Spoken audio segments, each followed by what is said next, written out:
Okay, we are back. Another solo episode. This is a special episode. I haven't actually done one of these on the solos yet. Doing a bit of a Q&A. This is really celebrating 12 years of Zero. So in November we turned 12 years old, and it's not going to be completely in line with what I've been doing in the other series about like the process of opening the gyms. If you want a deeper look into the processing of or some of the history of Zero and PTC Gold Coast before that, we've actually recorded two really long episodes. So the 10-year birthday and the 11-year birthday, we did special episodes on the main Zero podcast.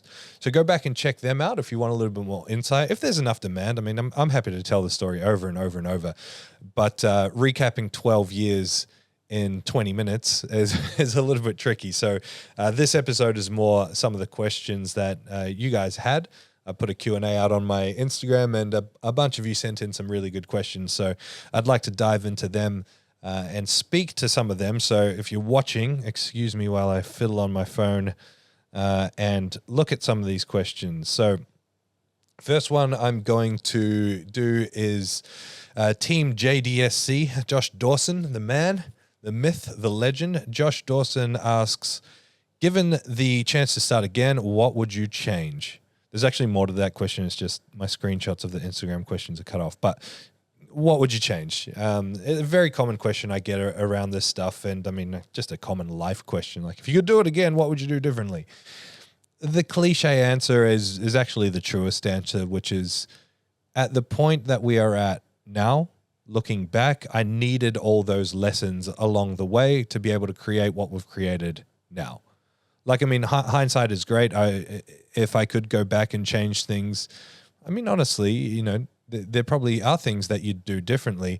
It's like, if I took all the knowledge and information that I have on running and owning gyms now and gave it to me when I opened the gym. So for context, when I opened the gym, I was 23 years old. What I think is that the 23-year-old version of me would be not equipped with the maturity to handle the information and probably not willing to listen to the information. And so, like, again, it comes back to this cliche of I really needed to go through this journey and learn the lessons that I learned along the way to create what we have eventually created Zero into being.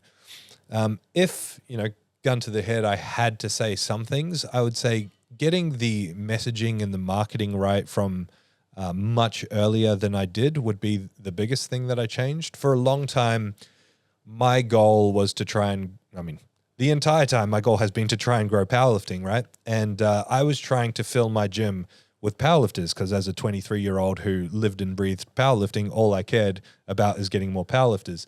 And I found it really hard to get people to come to the gym. A big part of that was that the gym was a piece of shit back then, but it was cool. It was cool enough to, you know, find some like-minded people to build the base.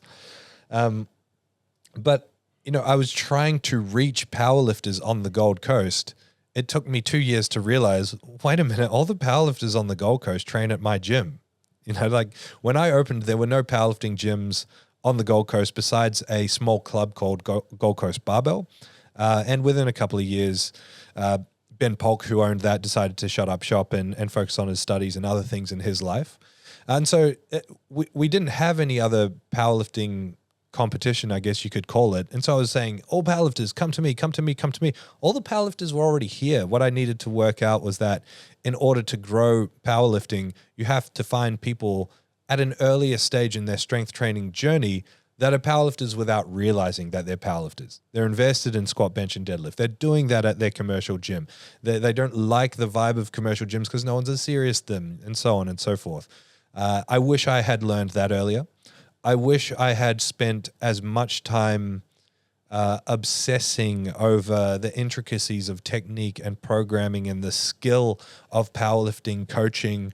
I wish I had invested as much time as I did into business skills. So I really didn't learn anything about business until about 10 years in. And even then, I'm still very much a student of the game, so to speak. Oh, and again, having said that, if I had learned business skills when I was that young, I may not have refined my powerlifting product to be what it is. And a big part of the awareness of this brand and of me personally as a coach is because of the powerlifting product that I've created. We have a long track record of amazing results. And I believe that is because I invested so much energy into the powerlifting product. Another thing is that if I had made the gym great from the start, I probably wouldn't have learned the value of hard work as early as I did. And I probably wouldn't have learned time management and efficiency as early as I did. And so again, it's probably something that, while I can say I wish I had that when I was younger, would that have actually created the same trajectory? Useless thought experiment. It is what it is, whatever you want to say. But in the early days, when I opened the gym, I was working, just driving a forklift from 5 a.m. till 2 p.m. I'd get in the car, come straight down to the Gold Coast. I lived in Brisbane. I'd come straight down to the Gold Coast to open the gym for 3 o'clock, sit here from 3 till 9. Most of the time in the early days, it was just me. And, we had a training crew that trained like Monday, Wednesday, Friday, and Saturday morning. So on the Tuesday and Thursday, normally it was just me sitting here by myself from 3 till 9, go home, wake up at 4 o'clock, do it all again. So that taught me hard work early. But then 3 or 4 years in, I took a contract with my old profession, which was community nutrition and research, and I went and worked for the government. So at that time, I had a whole bunch of online clients too. So I was working the gym, I was working part-time hours for the government 3 days a week, and I had a client load of over 100 people. So that was probably the busiest time from an overall. No, I can't even say that. It was just it was the busiest time that I'd ever experienced to that point, and it really taught me the skill of work efficiency, time efficiency. So I'm grateful for that. I know that kind of got off track from the original question, but that's the point. It's using these questions to tell some stories, give you some insight into the background of all this stuff, which I'm actually absolutely flattered that people care about, because my whole life I've spent thinking no one cares about this shit. So this kind of ties in nicely to this other question. I'm sorry if I butcher your surname, but Rob Campanoli, he asks, are there any differences in a feasibility regarding opening a gym today with respect to 12 years ago? And the answer is absolutely yes.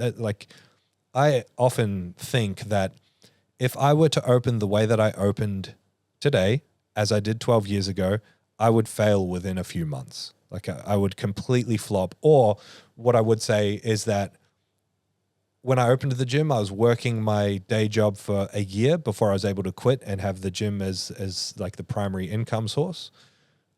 If I opened the same way that I did back then, it would take me years to achieve that. So for context, and again, if you dig deep enough into posts, you'll find old photos of the gym. I often post them on my Instagram story as well.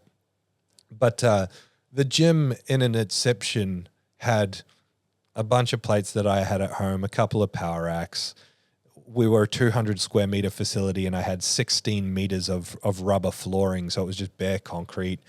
I had nothing. I had no machines. I had no dumbbells. I had a few bands. I had some homemade equipment, a homemade dip bar, homemade platforms, some really cheap, nasty bench presses. And I'd ordered some powerlifting stuff. All my money went into ordering some powerlifting stuff from Switzerland in a group order that we did. So there was a monolift, a bench press, and a bunch of barbells. And that's all I had. And so when I opened, because I didn't have that foreign equipment just yet, I just had photos on the ground, like a printed out photo of a monolift saying coming soon, that I sticky taped to the ground where it was going to be. And there's no way you could do that now. Like there would be no way I could sell a membership for a gym that had 2 bench presses, a barbell, and some weights. You need to have a whole bunch of stuff. And a big part of why it did work back then compared to now is that there was absolutely no accessibility to powerlifting stuff outside of that kind of gym back in the day. So no world gym had powerlifting equipment, had specialized barbells, competition plates. A lot of them didn't even have entry-level stuff that you could do powerlifting on. Most of them didn't have bumper plates that you could do deadlifts from the right height from the floor. Most of them didn't have power racks that had any safe form of squatting. A lot of them had half-cage squat racks where the safeties were fixed so high that you couldn't hit depth. Commercial gym culture was very different back then. It was very much cardio and machines. Not only that, was that any sort of heavy, serious training was kind of frowned upon. Like, you had to find niche independent gyms to lift like that, and then finding specialized powerlifting equipment on top of that was damn near impossible. Like, there were places around, but very inaccessible or far and few between kind of thing. Few and far between, whatever the saying is. They were hard to find. And so we survived on the fact that the niche didn't really exist.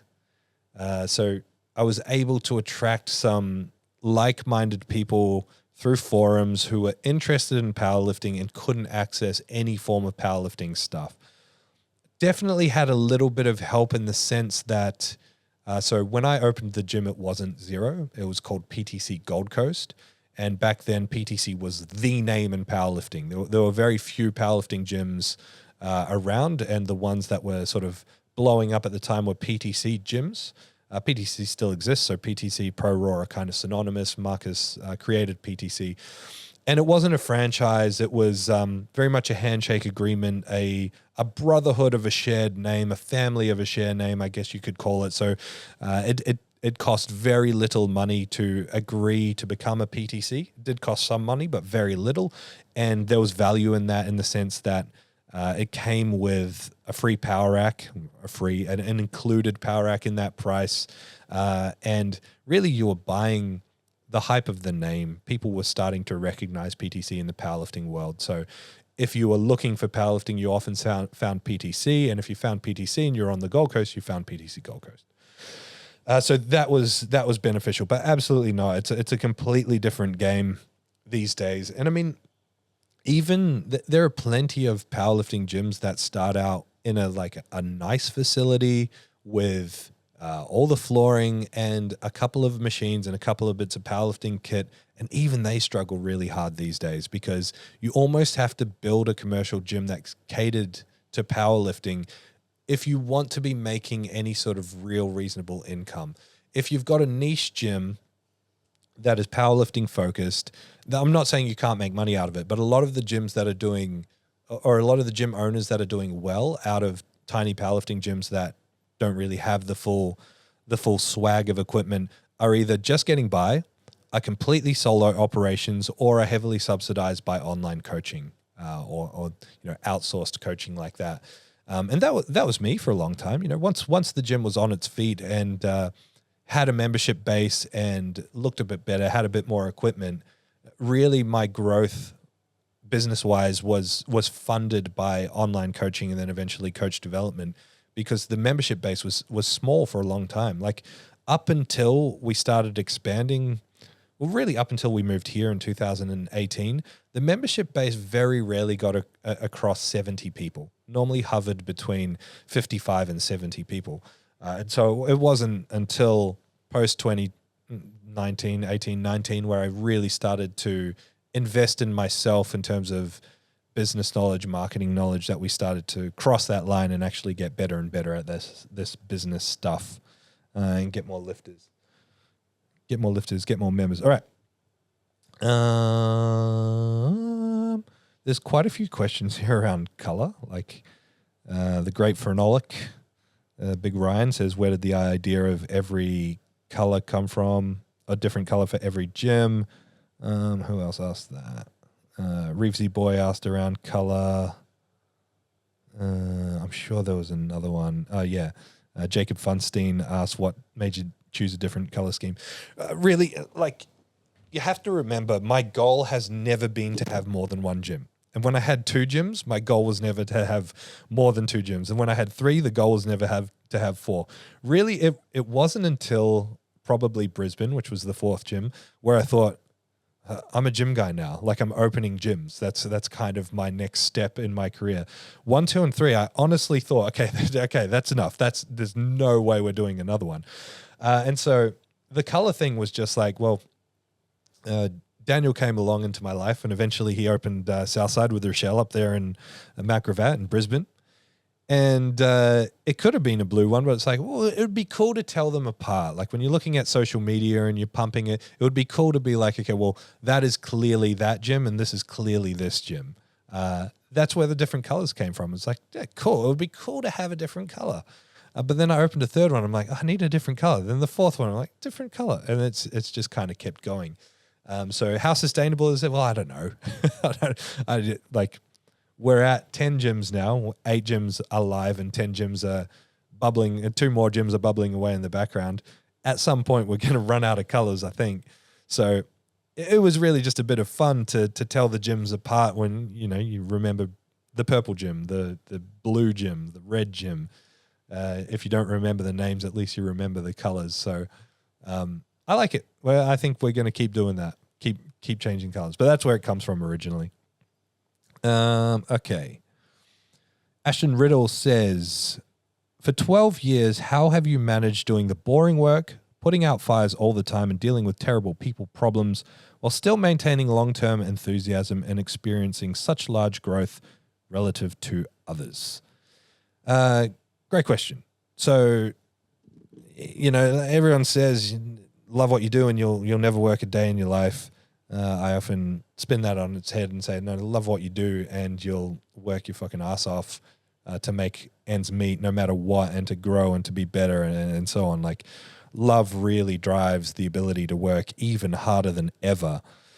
And it is work. Like, there's a lot of my job that was not what I signed up for, especially as things have changed and things have grown. And this last 12 months has been a very, very testing and trying season for that for me personally. Sorry to get all deep on you. But, when I opened the gym, it was just me. It was a solo operation. I had no staff. I all responsibility felt back on me. And I really like that. Like, that's why I loved powerlifting. Before I did powerlifting, I rode BMX. It's why I loved BMX, is because your success only relies on you. Like, it's all up to you, and it's you versus you. I really love that.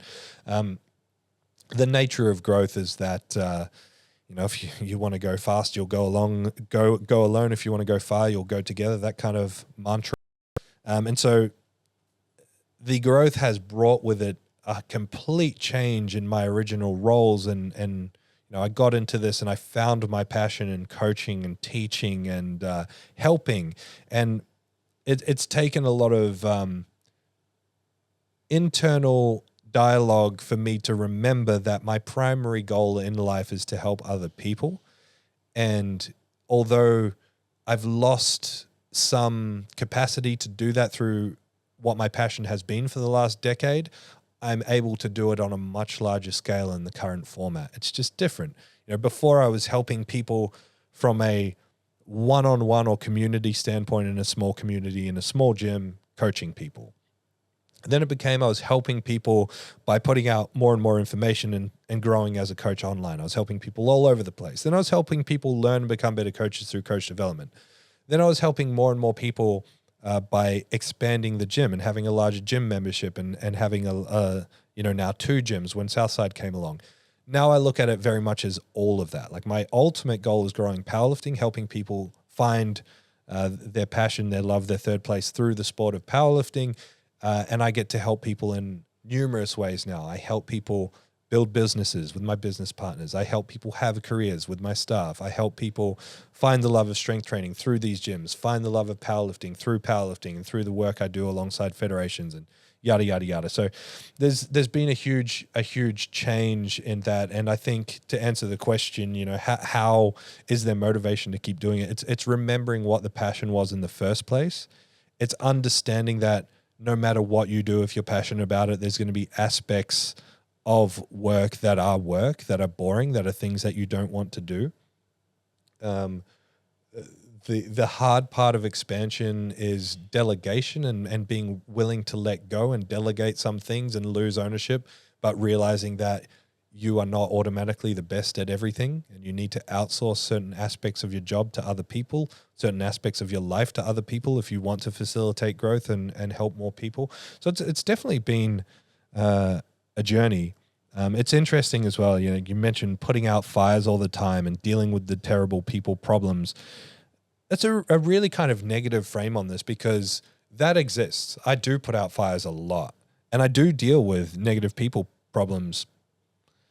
I don't know. I don't know how often, but more often than I'd prefer to. But I mean, that's just the cost of being in a deeper pool or a wider circle. There's more people, and if you look at the percentage of the bad things, it's minuscule and stacked up against the percentage of good things. So the growth has exponentially more good things than bad things. And while these things are challenging at times, these putting out fires and dealing with people problems, ultimately it circles back around to the passion, which is helping others. And part of helping others is ensuring that the environment that we have, the community that we have, is protected. There's a role and a responsibility around that. Last year, 2024, I took a big step that I felt the need to do and hadn't done to this stage, which is I now have help from a business perspective. So Zero has a business operations director, the BOD. We've got a guy that helps us out a lot with the business side of things, because it's taken me 12 years to learn some very basic business skills. If we are going to continue on the growth trajectory that we're at, we need a lot more business skill to not have this thing fall apart. So having someone who has an enormous wealth of knowledge and experience in how to run a business bigger than just me has been invaluable, extremely helpful. And that's really helping me maintain my enthusiasm, and also allows me to outsource some of the things that I'm inexperienced with and don't really like doing. Like, I don't like managing people problems. It's not a joy of mine. I'm good at it by virtue of the fact that I've had to be good at it, but I don't like doing it. And so now I can outsource it to someone else, and I can focus on what I'm passionate about, which is growth, which is coaching, which is all the other good stuff that got me this far in the first place. So that's been great. All right, another great question. Lane Hall, the man. Lane Hall's a legend, very jacked, very strong. With the growth of your Zero gyms, does each new location demand more of your attention in areas like performance, funding, and other business aspects, or are the gyms, along with their co-owners, largely self-sufficient and require less direct involvement from you? It's actually kind of a bit of both, like my job is really people these days. With 8 gyms now, there's just infinite calls and going back and forth with owners, with managers, with staff, with people. That seems to take up the majority of my time. What was the question? I've gone off track. That seems to take off the majority of my time. Are the gyms, along with their co-owners, largely self-sufficient? Yes. Yeah, for sure. I mean, like the gyms do look after themselves, and having co-owners is how this model has worked. So without getting into specific numbers, each gym besides the original gym is a business partnership. So I have co-owners, co-shareholders, and those shareholders typically run the gym. So they're there, they're present, they're working in the gym, they're drawing a salary from the gym. So they've got the buy-in, they've got the ownership, and that model has helped us a lot in making this work, because they are invested in growing and building their individual gyms because they get immediate payoff from it, versus if I just owned all the gyms and employed staff, the staff don't care. They just want to make their money and go home, where these people are people that are like-minded in the sense that they've got some business acumen, they're driven, they want to grow, they want to expand, they want to be part of something that everyone has a shared vision on. And so that's been extremely helpful. But just by virtue of the fact that there's more and more of us, it demands a lot more of my time and attention for sure. Because I own all of the gyms, not only from an on-paper perspective, but from a financial perspective, I own with my co-owners. So I put a large of I don't really take loans from the bank.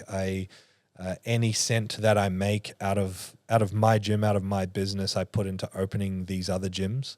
That's how this has worked, is that, I take the profit that we've made here and I open another gym with someone else. And then as that gym starts to pay back that director's loan, I take that money coming back in and I use it to open another gym and so on and so forth, which is not a completely flawless model, but it's served us well up until this point.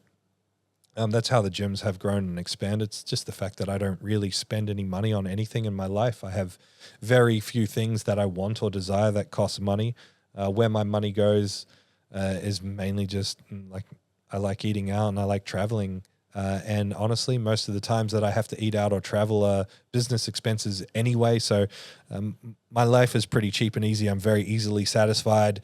And that means that a lot of the money that the gym has made, I've been able to put into other gyms.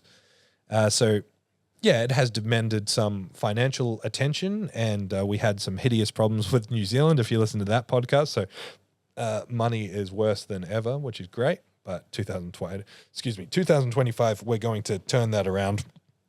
And like I just said, I've now hired like a CEO type, the bod, and he's really helping with the attention side of things. He's able to fill in shoes that I would have formerly filled in, but also shoes that I couldn't really fill in that we needed. So that's been invaluable in supporting the growth of these gyms and this business. Okay, let's see. We'll try and slip in another question or two before we get too long. Like 1,000 people ask, where is the next Zero going to be? Not telling you, so don't worry about that. Drum Grumpy says, when are we getting gym badges? I actually genuinely want to do this. I'll try and make it happen this year. I love the idea of collecting the gym badges, especially now that we've got 8 gyms. So if you get the reference, we can be friends. Anything else here? Coach M. Frietas asks, what was the biggest obstacle you faced as a coach? And I don't know what was underneath it. And there were actually quite a few of these sort of questions around like, what are the biggest obstacles we've run into? I go into detail into some stories in those in the 10-year podcast about, you know, some of the people that have attacked us and tried to get us shut down. So I had a neighbor at the location before this, so 14 to 18, that hated us and it was permanently trying to get us in trouble with the council and trying to get us shut down. At one point, he was successful in some stuff and ended up costing tens of thousands of dollars to adjust some stuff around council zoning. We ended up eventually in like a government-led mediation because he had made so many complaints. And the complaints were often voided by the council because they hated him too. So we ended up overcoming that, but it was quite painful for a while. We had another guy on the Gold Coast that had a gym that hated us and hated everyone, really. He dobbed in a lot of people into council. He got in a lot of people into trouble. He ended up being the reason a number of gyms closed down because back in the day, Gold Coast City Council is a real funny one where the way the zoning works is that there's no automatically built-in zoning for indoor recreation. You either have to find a place that's been zoned for it through a change of use, or you have to do the change of use yourself. And so a lot of, back in the day, I'm talking like a decade ago, a lot of businesses used to just fly under the radar. They just got an industrial estate, fly under the radar, never get caught. He specifically targeted like 30 gyms on the Gold Coast and got them shut down. So him attacking us was a trying period. But I think a big part of the success of this gym in terms of, or this brand in terms of my ownership is that I don't really experience stress. These kind of things don't really weigh on my mind. I don't lose sleep over these things. I don't stew on these things. I'm very much, my mind immediately goes into problem solving mode. So if there's something that pops up, my mind immediately doesn't panic, doesn't freak out, doesn't think of the consequences, doesn't think of anything besides what is the immediate problem and what steps do we need to take to make that problem go away, solve the problem, divert the problem, whatever it is. And I think that's kept me really calm in a lot of situations where people would have otherwise crumbled, you know. I don't particularly think that's a good thing. I think it comes with some costs as well. I'm not very risk averse, and I've probably made some decisions that were riskier than than I gave credit for, that may have paid off, but could have really sunk the ship. But like I think of COVID, the COVID situation, and I was on the phone so much with so many gym owner friends that were really, really, really panicking and down about the situation, that just needed a voice of not even reason, just comfort about like where things are at and what steps we can take in the meantime. And I guess I'm grateful that I have that mindset, because I think it's kept me in the game. I think most people that have been through some of the stuff that this gym has been through would have probably almost definitely thrown in the towel. And I only say that because I've seen a lot of people go through less and throw in the towel in the gym game. So I'm grateful for that. And I'm also grateful for the support that I've had around me along this journey, including all the staff that I have these days. Back when I was solo, all the members, all the wonderful people that come through the doors of these gyms, and how much they love what we've built here is perpetually heartwarming. Like, I can't remember who asked that question around how do you keep that motivation. I think Ashton asked something around that. That's it. This keeps me going. Like, I absolutely love these gyms and what they do for people and how they help people, and the fact that people see that, recognize it, and give it back. I mean, that's what it's all about. And that's probably a good place to end. Thanks for listening. If you have any questions on that and want me to expand anymore, I love telling these stories. So just hit me up. Thank you very much. Bye.